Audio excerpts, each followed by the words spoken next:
Welcome to this online session of learning for Standard 9 Subject English with Madhvi Nerkar.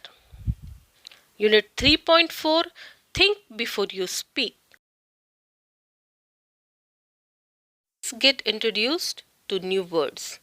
Funnel, cone-shaped vessel or tube. Narsale, endowed, provided permanently as a gift. बहाल करणे. Amend, improve. Exhausted, tired, थकणे.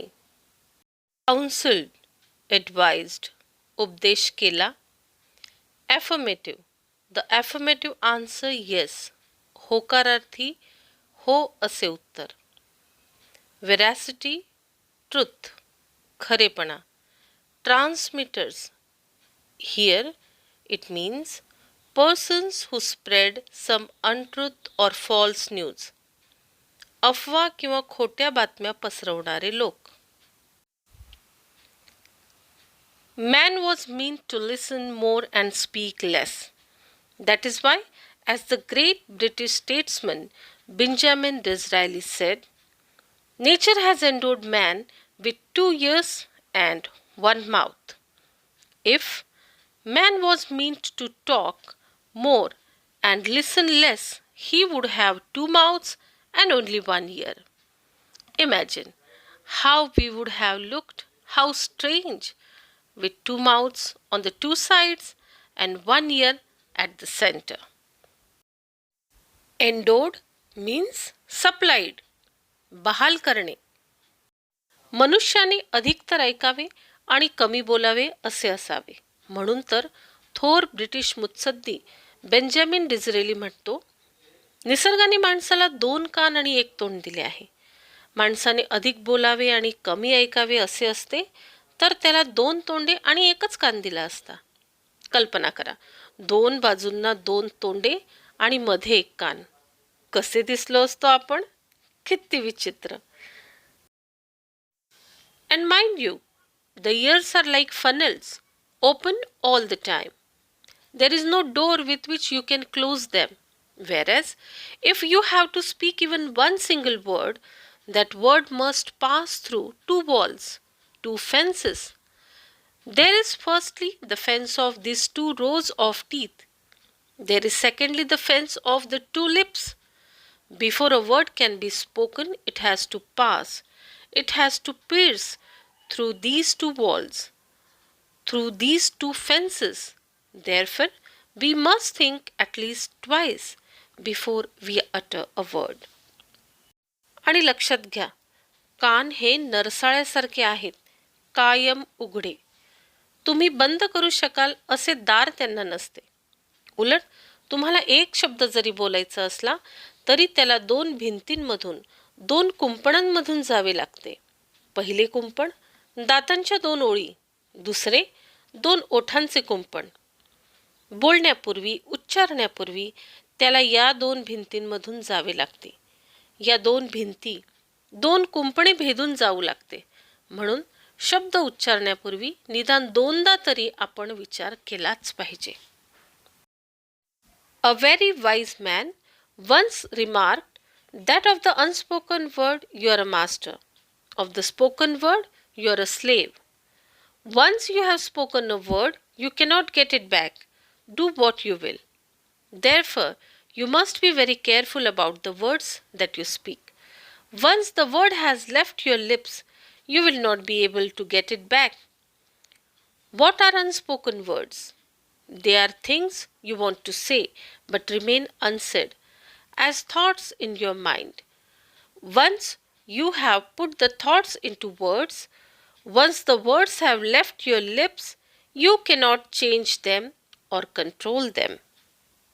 एका अतिशय सुज्ञ माणसाने एकदा म्हटले आहे की न बोललेल्या शब्दांचे तुम्ही मालक असता, परंतु बोललेल्या शब्दांचे गुलाम. एकदा उच्चारलेला शब्द काही केले तरी तुम्ही मागे घेऊ शकत नाही. म्हणून जे शब्द तुम्ही बोलणार आहात त्याविषयी तुम्ही अतिशय दक्ष असायलाच हवे. तुमच्या ओठांतून एकदा शब्द बाहेर पडला की तुम्हाला तो मागे घेता येणार नाही. न बोललेले शब्द म्हणजे काय? तुम्हाला सांगायच्या असतात पण न सांगता राहून जातात अशा गोष्टी. म्हणजे तुमच्या मनातील विचार एकदा तुम्ही ते शब्दात मांडलेत, एकदा ते तुमच्या ओठांतून बाहेर पडले की पडले. तुम्ही ते बदलू शकत नाही की थोपवू शकत नाही. A young man went to his spiritual teacher and said, I have spoken very harsh and unkind words to my friend, and he is deeply hurt. I am afraid I have lost my friendship with him. How can I make amends?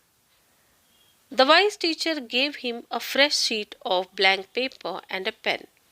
He said to the young man, write down on this paper all the harsh things you said to him. The young man did as he was told and showed the paper to the teacher. एक तरुण मनुष्य त्याच्या आध्यात्मिक गुरुकडे गेला आणि म्हणाला, मी माझ्या मित्राला अतिशय कठोर आणि निष्ठुर शब्द बोललो आणि तो खूप दुखावला गेला आहे. त्याच्याबरोबरची माझी मैत्री आता तुटणार अशी भीती मला वाटते आहे. त्याचे परिमार्जन मी कसे करू? सूज्ञ गुरूंनी त्याला एक कोरा कागद आणि पेन दिले.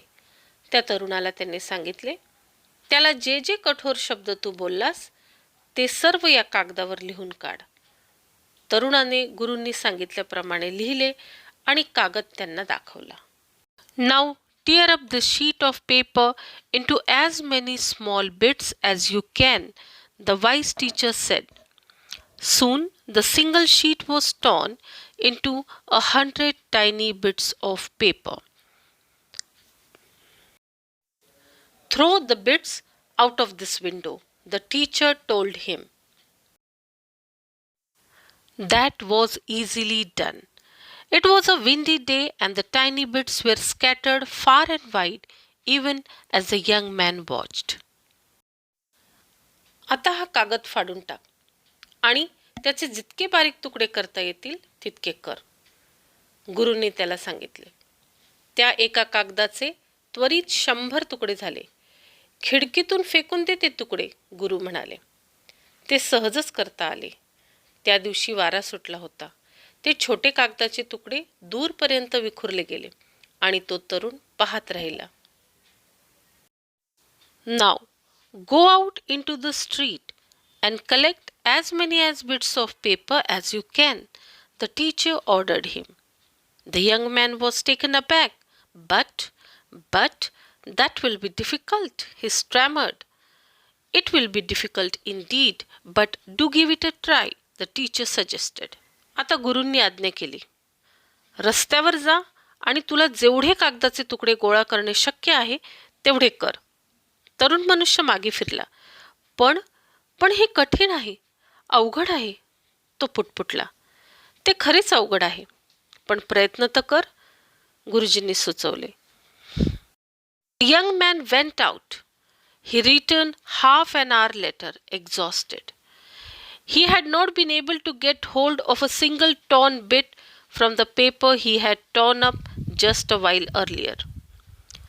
This is what happens with the spoken word, the teacher said to him. Once you have spoken the words aloud, it is very difficult to take them back. Therefore, learn to think before you speak in anger. तरुण बाहेर गेला. अर्ध्या तासाने दमून भागून परत आला. अगदी थोड्या वेळापूर्वी त्याने फाडलेल्या कागदाचा एकही तुकडा त्याला मिळवता आला नाही. बोललेल्या उच्चारलेल्या शब्दांचं हे असं होतं, गुरु म्हणाले. एकदा तुम्ही मोठ्याने शब्द उच्चारलेत की ते मागे घेणं अत्यंत कठीण. म्हणून रागाने बोलण्याआधी विचार करायला शिका. Socrates was one of the wisest men of the ancient world. Many were the youths whose lives he influenced for the better. Socrates counseled his disciples to keep their mouths shut and speak only when absolutely necessary. O wise one, how may we know when it is right to speak? They asked him. Open your mouths to speak only after you have asked yourself 3 questions and received an affirmative answer to each of the 3, replied Socrates. What were the 3 questions? The first question we must ask ourselves before we speak is it true? If we are not sure about the veracity of what we are saying, it is better that we do not utter a word. When we utter words carelessly, we ourselves may become transmitters of untruth. The second question to ask is it pleasant? Many are the empty remarks and vain statements that people make in idleness to hurt others. It is better that these unpleasant words remain unspoken. The third question, according to Socrates, is it useful? Is our statement going to benefit the listener? Will our words bring comfort to someone? Are we likely to help someone with what we say? Only in that case should we go ahead and speak. Socrates हा प्राचीन जगातील अत्यंत सूज्ञ माणसांपैकी एक. त्याच्या प्रभावाने कितीतरी तरुणांची आयुष्ये अधिक चांगली झाली. सॉक्रेटिस त्याच्या शिष्यांना आपले तोंड बंद ठेवायचा उपदेश करायचा. जेव्हा अगदी गरजच असते तेव्हाच बोला. पंडित हो, बोलण्याची कोणती वेळ योग्य आहे हे आम्हाला कसे समजणार? त्यांनी त्याला विचारले. स्वतःला 3 प्रश्न विचारल्यानंतर आणि प्रत्येकाचे होकारार्थी उत्तर आल्यानंतरच मग बोलण्यासाठी तोंड उघडा, सॉक्रेटिसने उत्तर दिले. कोणते ते 3 प्रश्न? बोलण्यापूर्वी आपण स्वतःला पहिला प्रश्न विचारला पाहिजे, तो म्हणजे हे खरे आहे का? आपण जे सांगणार आहोत त्याच्या सत्यतेविषयी आपल्याला खात्री नसेल तर आपण एकही शब्द न बोलणे अधिक योग्य. जेव्हा आपण निष्काळजीपणे बेफिकिरीने शब्द उच्चारतो तेव्हा आपणच असत्य आणि खोटे पसरवत असतो. दुसरा प्रश्न विचारायचा तो हा, ते आनंददायक आहे का? पुष्कळशी शब्द निरर्थक केलेली व्यर्थ विधाने असतात, दुसऱ्याला दुखावतात. असे दुःखकारक शब्द न बोलणेच अधिक योग्य. सॉक्रेटिसच्या म्हणण्यानुसार तिसरा प्रश्न आला, ते उपयोगी आहे का? आपले वाक्य ऐकणाऱ्याला फायदेशीर आहे का? आपले शब्द एखाद्याला स्वास्थ्य, शांती देतील का? आपण जे बोलणार त्यामुळे एखाद्याला मदत होण्यासारखी आहे का? फक्त अशाच वेळी आपण पुढे व्हावे आणि बोलावे. Now it's time for assignment. According to Socrates, which 3 questions should one ask himself before speaking?